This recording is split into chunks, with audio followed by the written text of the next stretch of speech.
What are some key customers, their geography, and any new markets you intend to build or sell into? All of our customers we have NDAs with. Are you able to share what annual revenues are? I don't know that I can release that information at this point. No problem. Understood. Uh, And do you have any employees that are not in the US? Person starts working first 2 to 3 months. What do you think their obstacles or challenges would be ahead of them? I would say that for most people, if they have not been in the broadband industry, it is a very different look at the world. Clarence? Yes, Clarence Thomas, like the Supreme Court Justice. I should become friends with you. You know how to get around. Yeah. Right? Yeah. I don't know anything about the Bahamas, I promise. He's a good guy to know for sure. Yeah. So Dean, as you know, we have a need for PEs. So I've been talking with a couple of different recruitment firms to potentially help me be an extension of finding these resources for us. So talked with Connect Gen yesterday and really liked the model that they have and really kind of having that experience in the telecom space. So I wanted for you guys to meet and then for them to really be able to understand from your point a little bit more about PE, what our need is, what those requirements are, to see if they feel like they can fulfill the need to help us with the search. All right. So I guess, do you have questions or? Yeah, absolutely. So the way we can navigate this call, maybe about 20, 25 minutes. I'll try to get through it and make it painless for you. I do have a series of questions that will help us put a plan together for you and see if we can work together going forward, if that helps. That makes sense. Russ, if you don't mind, and if it's not too much trouble, could you possibly pull up the screen that you pulled up for me yesterday, kind of showing that system platform, like that short list that you typically will send over, just so Dean has some visibility to how you guys work and things that are a little bit different for Connect Gen that we typically see from other staffing companies. Absolutely. Let me get those loaded up real quick on my browser and then see. Oops. And Dean, Russ has about 25 years in the telecom industry, much more minimal on the energy side, but definitely have a strong understanding of kind of our telecom work. Okay. Yep. All right. World class. And then I'm going to get one more page up here real quick before I share my screen, just so I'm prepared. Sure. Okay. There it I'm is. just giving you sharing rights here as well, Russ. Okay. That was my next question. Yeah. Yeah. Thanks. Got it. All right. You see my screen? Yes. Perfect. Yeah. So Dean, this is how we submit candidates once we have a secured contract with the client. You know, a few weeks down the road, we've got 3 candidates to present to you. You'll get it in this fashion. I was telling Kara, like, we believe the devil's in the details, and we really take our time and go out of the box with our clients. We don't just send resumes over with bullet points. So you'll get it in this fashion. Here's like a demo page. We do a scoring system on here. It's kind of subjective after our screening with the candidates. But you can just click in to view their full profile right here, and it'll give you a deeper dive into kind of what they're doing right now, which is really most important to you before making a hiring decision. So we put their executive summary on here, education experience, how they're currently meeting and exceeding company objectives. We try to only go after A-player passive candidates. And these are the candidates we typically place, ones who are currently working and maybe weren't considering about making a move. Those have been the best candidates for us to find. So yours are the emails I typically throw away. Oh gosh, I hope not. Yeah. Yeah, 33 years in the same place. I can see you're very, very happy. So that's good. Yeah. That's yeah, a testament. Yeah. Good answer. I like that. Team and role fit analysis, location and travel, desired compensation. And then we put our candidates will do a video right here. We try to keep it short, like 3 to 5 minutes, where they explain what they're doing right now and how they can add value for your position. So this has been well received by our clients. The feedback we get is this really helped us kind of decide who we want to move forward with in the interview process. It's given us a taste of this candidate before we meet with them. Yeah, and then we go ahead and hyperlink any documents that you'd want to see that are pertinent, like a resume, social media reports. If there's certain things you want us to include on here, we're happy to do so. So, yep, shortlist process. And then this is our job listing page, which we'll probably have one over to you tomorrow. We'd like to send this with the proposal. So after this discovery call with you, Clarence and I will have a good idea of how we want to advertise this job. And as we talk to these high value candidates, they say to us, hey, can you send me more information that I can read and then get back to you when I get home tonight from my job? We're like, no problem. So we send them this really from our discovery call today. We translate the notes on here. And then Clarence does a video. Clarence is like Tom Cruise when it comes to acting. So he's pretty good on camera. So Clarence will come on and sell the opportunity, talk about your company, why someone would want to work there. Yeah, so that's a kind of a view of our job advertisement page. Okay. Yeah. That's how they hooked me, Dean. So Clarence sent me a LinkedIn message, which I get several of those, but he had a video that was just to me, using my name and using Finley's name. So I was like, all right, this is different. I'm going to see what's going on. Yeah. All right. Yeah, so we do a lot of video prospecting, one-on-one video prospecting through LinkedIn and other channels, not only for clients, but for candidates. I know Clarence kind of covered our dream process yesterday, which we're happy to do with you now. And that's been kind of a separator from us, from most recruiting companies, that the process that we have in place to court people, essentially. All right. Perfect. So if it's okay with you, I'll jump into my questions and we can go from there. Sure. Okay. First question, I want to talk about the hiring process. Can you provide me an overview of your internal hiring process? Meaning we send you a short list. What happens next? So Kara should have all that information. Yeah. So basically, Russ, the way that we're doing it today is I would ask you to copy probably Dean and myself on that initial contact. I'll have him really look at it from a technical standpoint, and then you'll work with me in terms of Dean will let me know, yep, we're ready to go with them.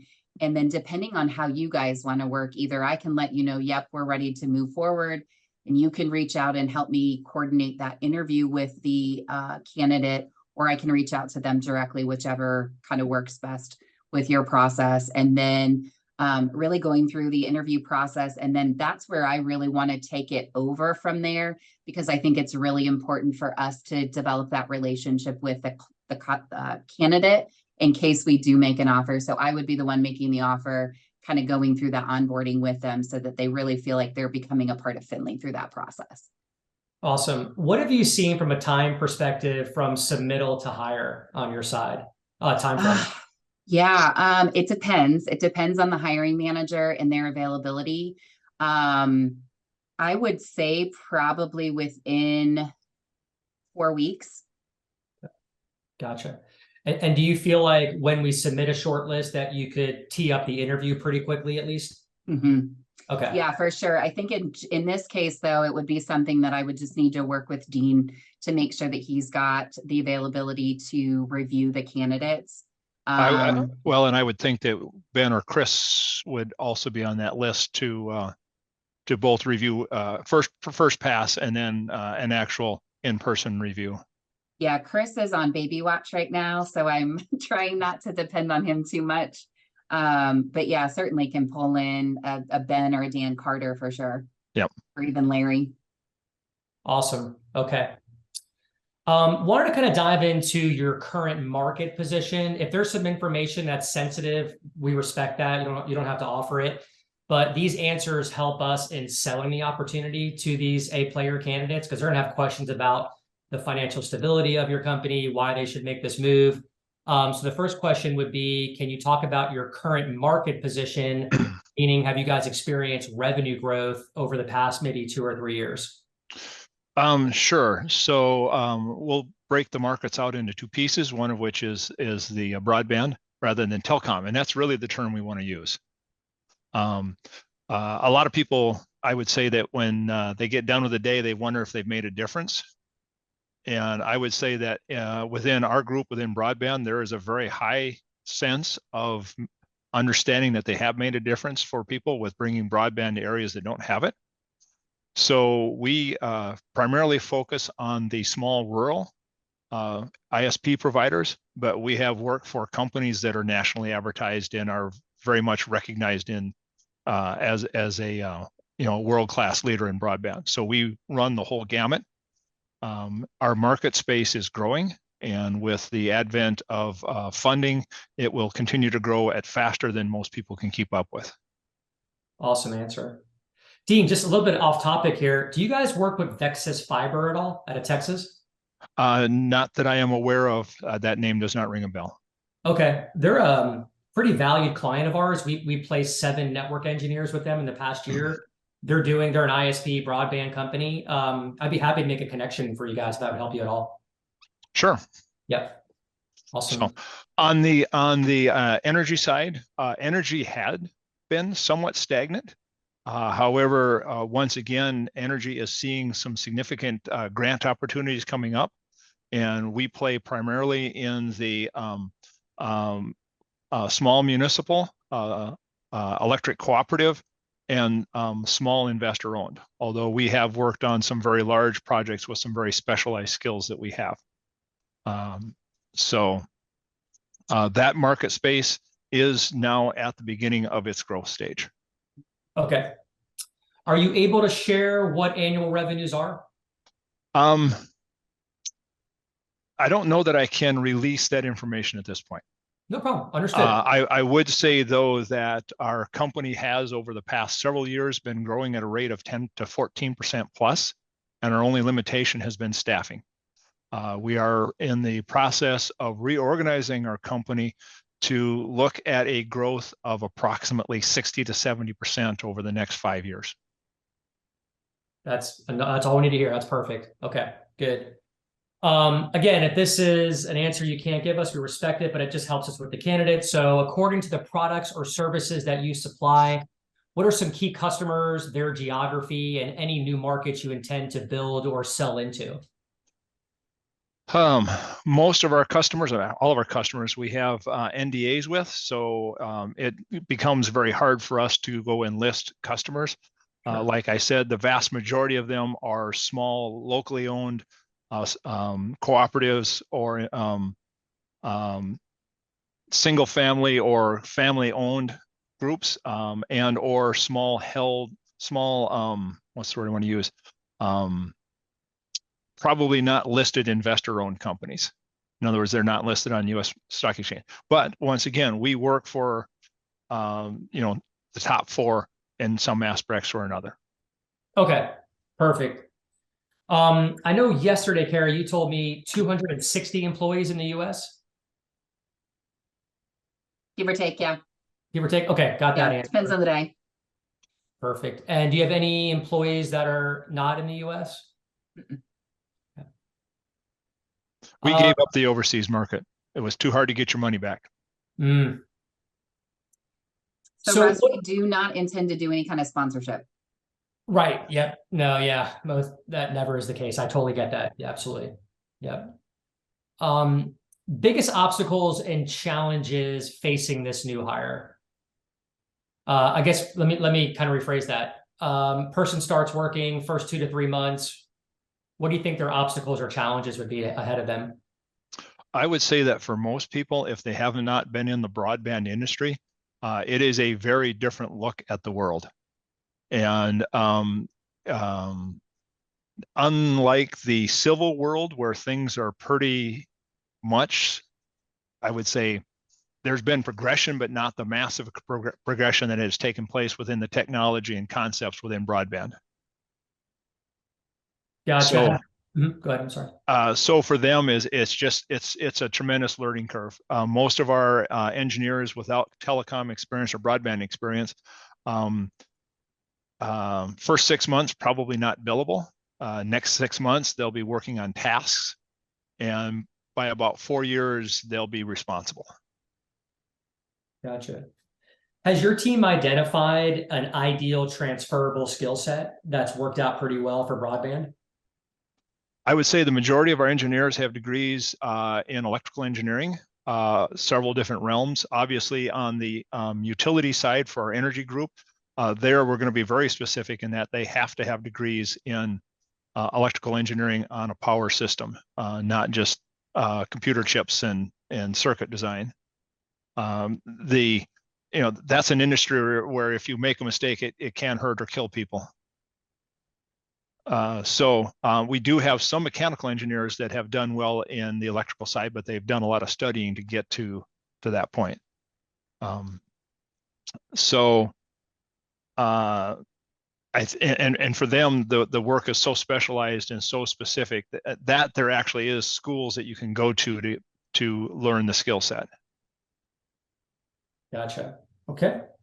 Let's talk about short-term objectives and long-term objectives, 90 days to 6 months. Can you give us an idea of what those objectives would be for this new hire?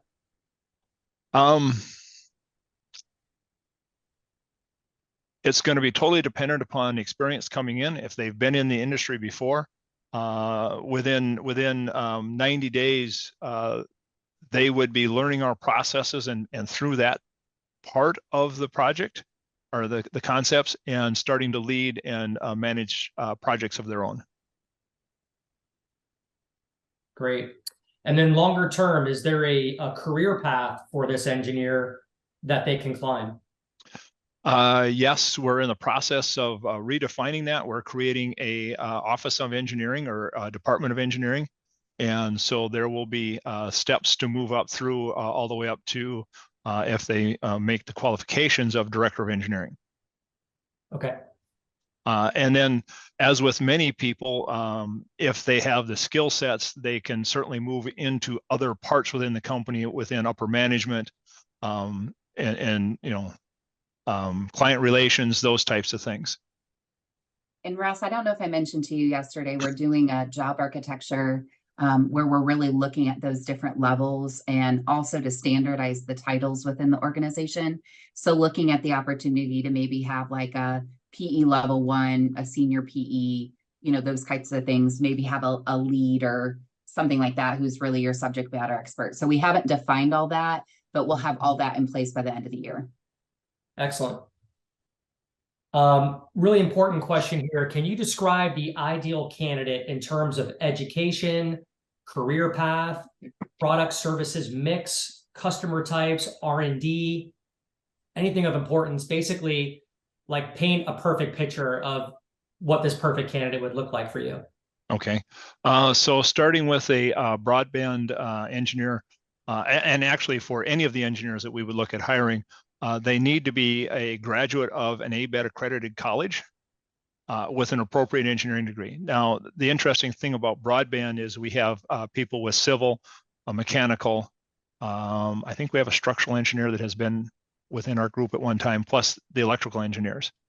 I would say that the electrical engineers tend to pick up on the technology aspects of our industry quicker because that's what they're studying within school. However, 80% of our revenue comes from digging in dirt. So civil engineers that can understand design concepts and fiber optic architecture will do well also.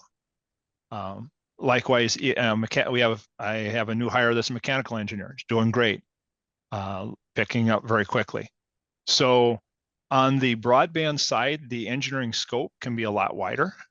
But once you move into the energy side, then it tends to be more focused. And there an ideal candidate would have a degree from a well-recognized engineering program that specializes in power delivery, power management, distribution networks, and those types of things, substation design, and so on. So those are probably our two classes of candidates. Awesome. Those are great details for us. Thank you. Why is this position better than a competing position at another company? I think the biggest distinction that we have that, and I looked at this very seriously in the beginning of my career. I thought I would end up being a industrial designer working on equipment and managing analog to digital conversions, and so manufacturing processes and what have you. I realized soon on that a lot of times engineering tends to focus someone down to an element. And you spend your entire life with that element. A very good friend of mine, he is the designer for the power circuits for some of Intel's most successful processors, including stuff that went into PlayStation and some of the other devices. But he looks at a micro scale and it looks at 1.5 inches by 1.5 inches square, and that's it. He spends his entire life in that arena. What we do is called systems engineering, where we take and find the best product from several different sources to combine them into a system that handles an architecture from beginning to end. So we see the big picture. We're not stuck at looking at a pinhole at what my little specialty is. We actually deal with the big picture. It's not as much hardcore engineering as it is in being a thought leader and a critical thinker to look at any process and say, all right, what can I do to make this better? Where are my pitfalls and failures? And so I think we get a chance to probably do more critical thinking than you would if you were stuck doing a task. Makes sense. Okay, good. And how do you measure this engineer on an ongoing basis? Are there performance reviews? What is the accountability? Yes, there's certainly performance reviews. If they have their PE, they will still be assigned a mentor that they will work with to help them get up to speed within our industry. And if they are not a PE but are close, they will certainly be assigned a mentor to go through that process.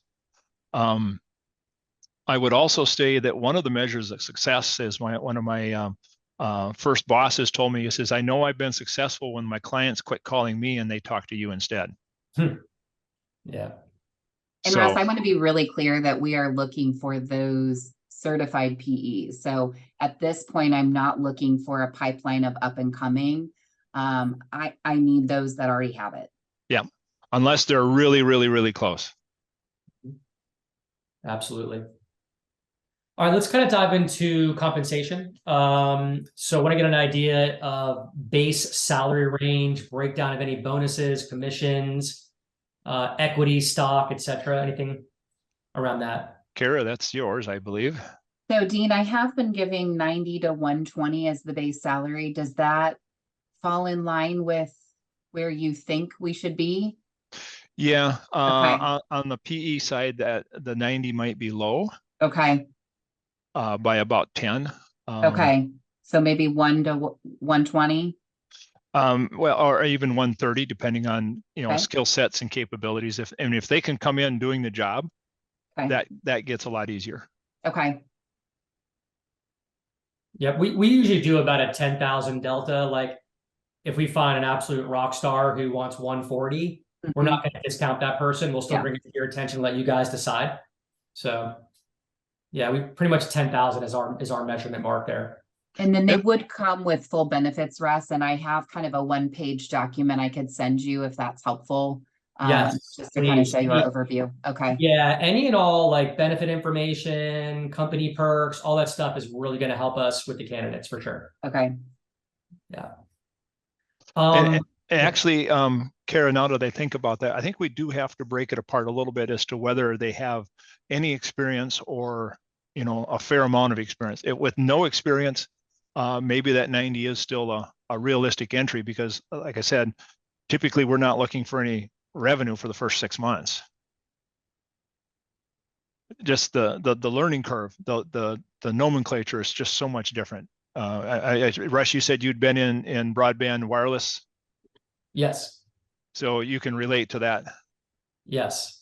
Yeah, as far as them, if you find someone who doesn't really have the broadband background, you mean like a learning curve there? Yeah. Yeah.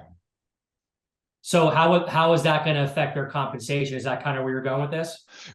Well, yes, we've got to invest a lot more time and money to see if they're going to make it through that curve. Right. And is like 6 months, you think, a good time frame, or what do you see? I would say that they'll typically show aptitude within 3 months. Okay. From our standpoint, we'll give you a guarantee, by the way.